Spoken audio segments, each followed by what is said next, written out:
Hello everybody and welcome back to my channel. If you're new here, hi, I'm Tiffany, and today we are going to be continuing with the iconic musical, The Sound of Music.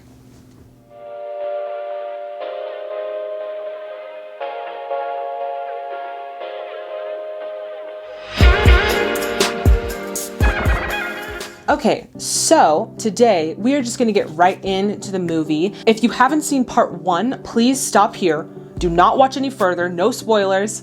Go back, watch part 1, and then come back and watch this video. But for those of you who are here from part 1, hello. And I am ready to get into this movie. But before we do, y'all already know the deal. If you haven't already, please subscribe to my channel and hit that bell notification to stay in the loop. All right, everyone, it is time to get your snacks, get your drinks, and let's get into part 2 of The Sound of Music. Alrighty, ladies and gentlemen, are you ready to start part 2? I'm ready to start part 2.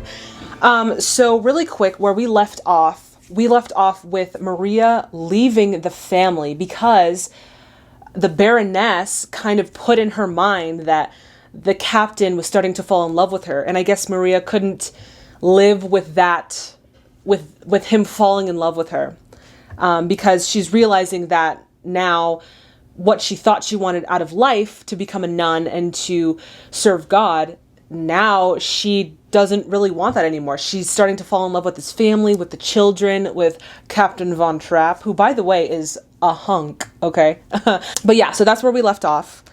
So let us continue into this story. I'm very excited. 4, 5, 4, 2, 7. We'll do it again tomorrow. She's realizing that she's biting off more than she can chew. She's like, what am I getting myself into? Oh my goodness. I get a fiendish delight thinking of you as the mother of 7. How do you plan to do it? Darling, haven't you ever heard of a delightful little thing called boarding school? Why is the answer always boarding school? Why not try to develop a relationship with the children so that you can, be a mother figure to them or a mother-like figure to them? Why is the answer always boarding school? Especially when it's like a wealthy family and there's always money involved. It's always boarding school. Let's make believe we're standing on the stage at the festival. They sound so sad. Is it true Fräulein Maria isn't coming back? Didn't I tell you what a note said? She said she missed her life at the Abbey too much.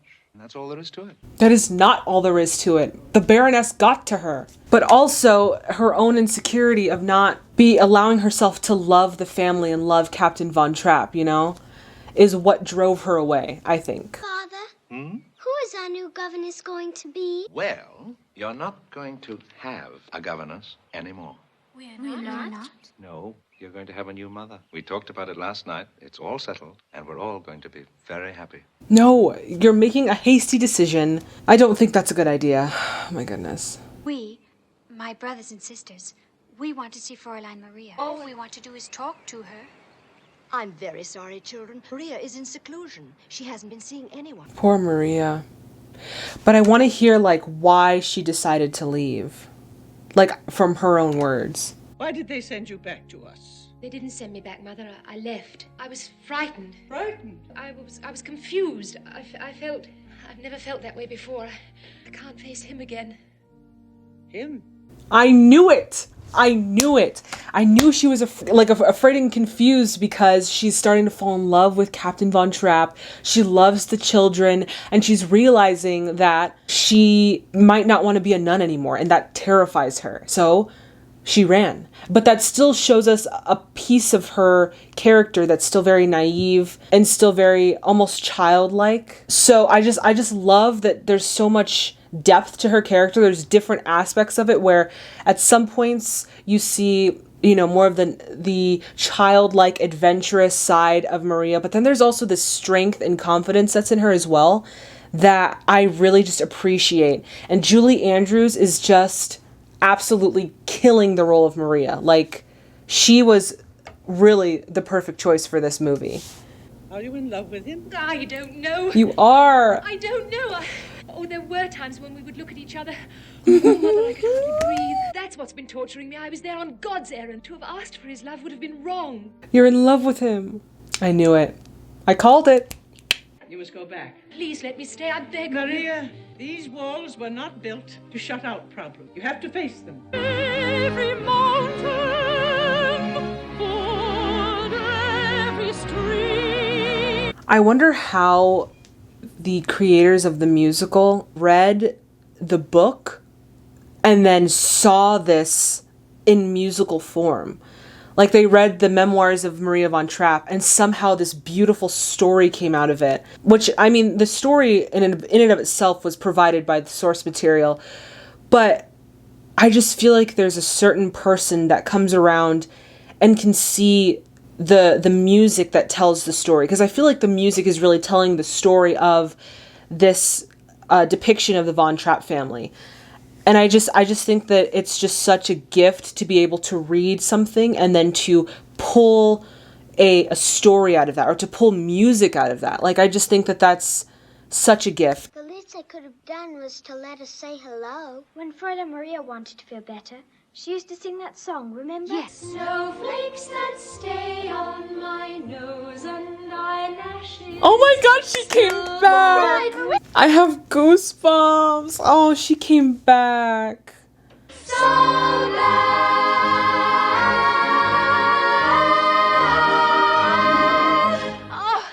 Guys, love conquers all. Oh, I love it. The most important thing is that Father's going to be married. Married? Yes, to Baroness Schrader. Girl, you need to go get your man before he marries the wrong one. Okay? Oh, Father, look! Oh my gosh. Good evening, Captain. Good evening. It's kind of weird how he just sort of appeared there. Like, he just appeared out of nowhere, as if he's like a ghost or something. Fräulein Maria, you've returned. May I wish you every happiness, Baroness. And you too, Captain. The children tell me you're to be married. You are back to stay. Only until arrangements can be made for another governess. Oh my god, he wants her to stay. He's falling in love with her. She's wearing the dress. Oh my god. Oh yeah, he loves her. Pack your bags, Baroness. Pack your bags. She's wearing it.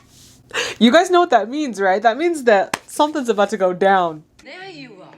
You have no idea what kind of trouble I'm having trying to decide what to give you for a wedding present. How do you feel about yachts? A long, sleek one for the Mediterranean or... If she thinks that, like, this is, like, oh man, this is the thing that's gonna just reel him right back in. Is she serious? Maybe he just wants someone to love? Or someone to spend time with? I don't know. Or time with the family? Why would he need a new yacht? It's no use, you and I. Don't say another word, Georg, please. I need someone who needs me desperately. And somewhere out there is a young lady who I think will never be a nun. Okay, but I definitely respect that when the Baroness knew, like, hey, you know, at this point we know that he's in love with Maria. She's like, she backed off. She's like, she didn't give any sort of trouble or make it hard for him. She's like, all right, enough's enough. It's time to back off. I need to go back to Vienna where I belong, basically. But she never really seemed like the type of character that would be like forceful about it. Everything was a little bit more like under the rug, not really. She's trying to get him to love her. So it wouldn't have fit if she was being very like malicious about everything. But I respect that when she realized it was done, she's just like, all right, it's done. Let's move on with our lives. I respect that. Why did you run away to the Abbey? And what was it that made you come back? Had an obligation to fulfill, and I came back to fulfill it. Guys, the chemistry between Christopher Plummer and Julie Andrews is like perfect, you know? It's not too much, but it's not like lacking. It's like just the perfect amount for this film. I absolutely love it. And I'm loving this scene right now. Oh my god, this is so cute. I'm sure the baroness will be able to make things fine for you. Maria, there isn't going to be any baroness. There isn't? No. No, she broke it off so he could be with you. Oh my god. Well, you can't marry someone when you're in love with someone else. My god, he's in love with her. He just basically said he's in love with her. Look at the way he's looking at her, guys. Oh my goodness. How romantic. There you go. Told you the Lord works in mysterious ways. The Reverend Mother always says when the Lord closes a door, somewhere he opens a window. Is that why you came back? I love you. Ah, those 3 little words. Like I said in the previous video, I really like how they didn't make a separate score for the background music. They really kept consistency using the music that's already been established in this film. I absolutely love that they did that. It's just so consistent, and that's one of the other things that I really love about films is just continuity and consistency, because if there's a film, if there's something that you realize is off, it just takes you right out of the film, and you're like, oh, that's not correct. But yeah, they did such a beautiful job of keeping consistency and continuity. Perhaps I had a miserable youth, but Look at the way he's looking at her. Oh my goodness. I love this. I wanted to say one other thing. So the lighting in this is so beautiful. Originally, they were going to have the lights on, but I guess the sound of the lights was making like a raspberry noise, which caused Julie Andrews to chuckle every single time. Like during every take where Christopher Plummer would say, "I love you," she'd always like chuckle. And so eventually Robert Weiss was just like, cut the lights. We're going to do it in the dark. I love that they decided to do it in the dark versus having the light, because it just brings a level of intimacy and a depth to each character. I think it gives them more to work with. So yeah, I really like, even though it was kind of not originally planned out, certain things that happen when it's not planned out, like in films, almost make it better. And I think in this situation, it definitely made this scene better. And I love it. This whole scene is so adorable. Do you know when I first started loving you? That night at the dinner table when you sat on that ridiculous pine cone. Oh my god. I knew the first time you blew that silly whistle. So they loved each other when they first met. They fell in love with each other. This is so cute. I must have done some. How tender. Oh my goodness. That was so romantic. I love this. Like I said, if this part was done with the lights on, it would have still been a beautiful scene. But having the lights off with the silhouette shot just adds that level of intimacy. And for the audience member, it makes you fall deeper into their love story. I just love when things don't go planned. It just makes for such a beautiful final product. Is there anyone I should go to ask permission to marry you? Well, why don't we ask The children? The glorious sound of the organ. I love it. I don't know why whenever I hear the organ sound, I always think of George Michael's song Faith.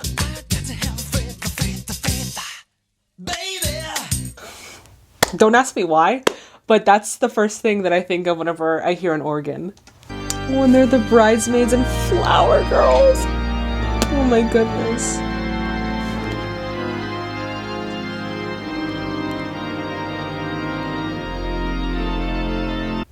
I noticed the symbolism in the nuns closing the gate, almost to say that one chapter of her life is closed, or back to the line when she said, when God closes one door, somehow he opens a window. It's almost symbolic, like the gates have closed and she's moving into the next phase of her life. I think that that is such a minute detail, but it's so powerful in this moment. And I really appreciate that they did that.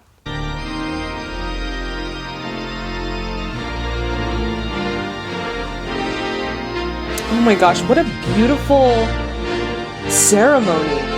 I mean, even acting through that, you have to appreciate, like realize that you're in this wedding dress, walking down this gorgeous chapel. I would feel like a princess. Like, even though I'm acting through it and I'm not really at my wedding, I would be like, this sure does feel like a wedding to me.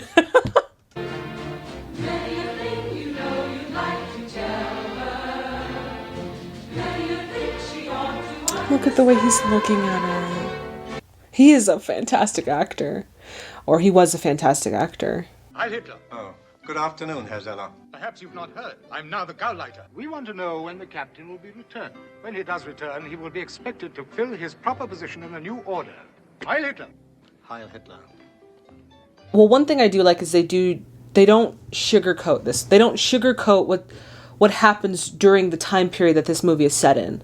They realize, you know, even though this was the golden age of the 30s, every golden age at some point ends. And so we have to depict that somehow. So I appreciate that they did not sugarcoat that. I recall having made it quite clear to you how I feel about my family singing in public. But this is for Austria. There is no Austria. But the Anschluss happened peacefully. Let's at least be grateful for that. Grateful. I really appreciate how in the Austrian nationals in this film, you can see how some of them really don't want to give up their tradition, their country to, you know, a movement that's so full of hate and violence. And I really love that they're showing this in this film, because we get a sense of, during the war, how much devastation and what was lost, you know, what people had to give up or what they didn't want to give up, but they were forced to give up.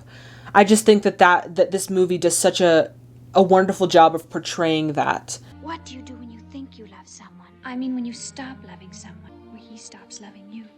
Somebody kind who touches your mind will suddenly touch your heart. Oh my god, it's 16 going on 17 reprise. No way. I forgot that there was a reprise for this song. What is it? Berlin.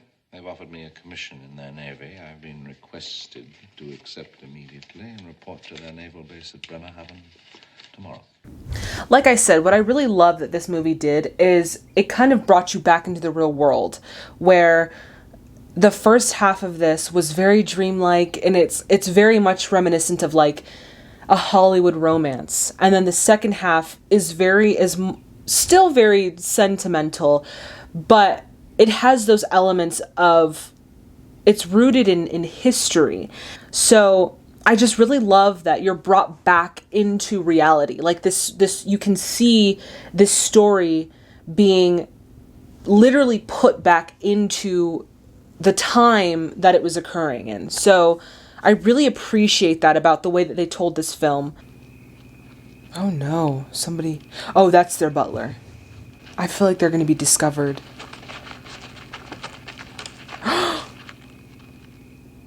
What?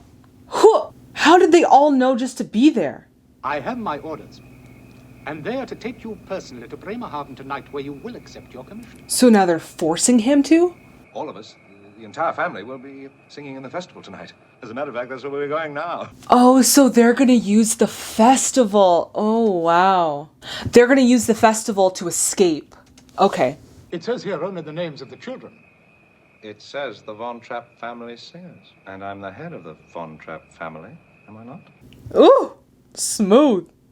By the way, what a smooth and convenient save on their part, like the concert. How convenient that it's the same night. You will all sing. but only because that's the way I want it to be. It will demonstrate that nothing in Austria has changed. And when you have finished singing, you, Captain von Trapp, will be taken to Bremerhaven. Did you see the fear in that little girl's eyes? Oh my god, I need to go back. Hold on. Look at the fear in her eyes. Oh my goodness. Like she's actually scared. Like this is, just think about it. Like your father is being forced into a regiment that he doesn't even want to be a part of. That's looking out for, basically, to take over your country. She's a fantastic actress. Poor thing. Oh my gosh, this is crazy. Gosh, there's guards everywhere. What a way to like ruin a party. And you can tell in their singing, because when they sang this song originally, there was a lot of happiness and joy and excitement for learning music. And now as they're singing it, you can definitely hear that there's a slight tinge of tension, right? Of like nervousness and tension. Like it just feels different, and you can feel it. That's crazy. I would like to sing for you now a love song. Edelweiss, bless my homeland forever. The role that this music plays and how it kind of takes on a different personality in the second half of the film. Like it's just used differently, but it's still the same music. Maybe the lyrics are a little bit different, but it's the same songs. But you get to see it kind of change from a different perspective. And I really love that in this second half, because the second half feels so different than the first half. It really is. But they're also so beautifully blended together. Like it doesn't feel like you're watching a different film. It still feels like you're watching the same film. They're just so different from each other. I just love the way that they use the music in the second half. Blossom of snow, may you bloom and grow forever. This is reminding me of that scene in Casablanca when they are singing the French national anthem. It's just a testament to, I guess it's just showing your love for your country and unison, you know, like unity. Like we are not going to be oppressed by this evil regime that's trying to take our nation. Like regardless, you can take our nation, take it, but we are still a people with our traditions and our country and our hearts. And I love that they did this. I think that's one of my favorite things about these types of movies is when you have a group of people singing in unison together, because it just shows solidarity and it shows resistance. And it's just such a beautiful way of conveying that. Like there's no violence. We're just singing a song that's native to our country, or at least in the movie it's native to their country. It's just so beautiful. And I love that they incorporated this into this film. It's so powerful, you know, so beautiful. So beautiful. And then one other little fun fact. So during this scene, they actually were set back hours in production because they were trying to teach all of these Austrian extras how to sing Edelweiss, so it looked like it was a real traditional Austrian folk song. It really speaks to just the detail and the consistency that they really put into this film. And I think that's why it has so much popularity and it was so widely successful, just because of all the work that they put into it.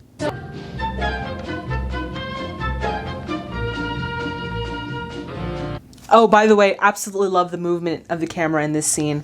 How we go like quick pan and then quick pan back. I love that.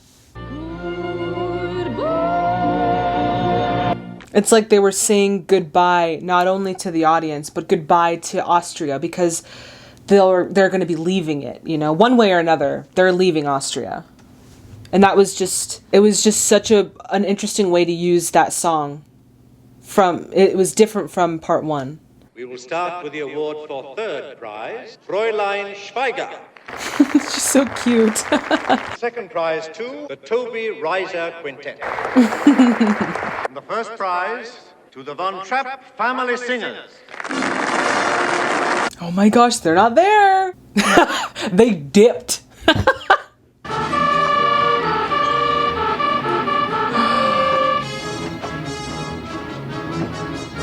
In real life, the Von Trapp family escaped Austria one day before the Nazis closed all borders, which I think is absolutely... Can we talk about timing? That is wild. Like, if they were just one day late, we might never have known the story of the Von Trapp family. But it was one day before the Nazis closed the borders. Isn't that wild? That's wild. My heart would be pounding in this moment. Oh God, it's Rolf. What are you gonna shoot him? Is he serious? You'll never be one of them. Lieutenant! Oh my God! He should have just walked away with the gun. That's what I would have done. Why did he have to say that? Oh my God.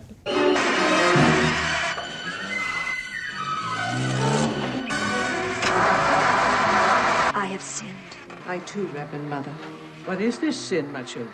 Yes. Oh my gosh, they took apart the cars. Gotta love nuns, man. You gotta love them.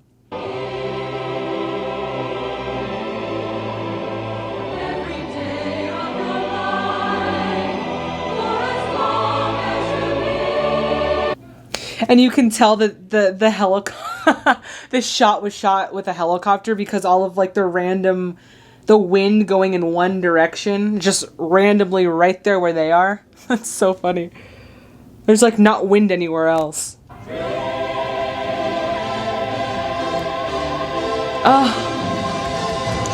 What a wonderful film, guys. Oh my goodness. That was a fantastic film.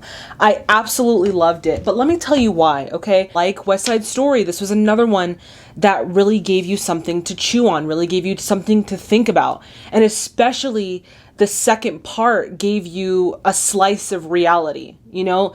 It's like the first part took you to this dreamlike, beautiful, gorgeous, scenic Salzburg, Austria, beautiful place.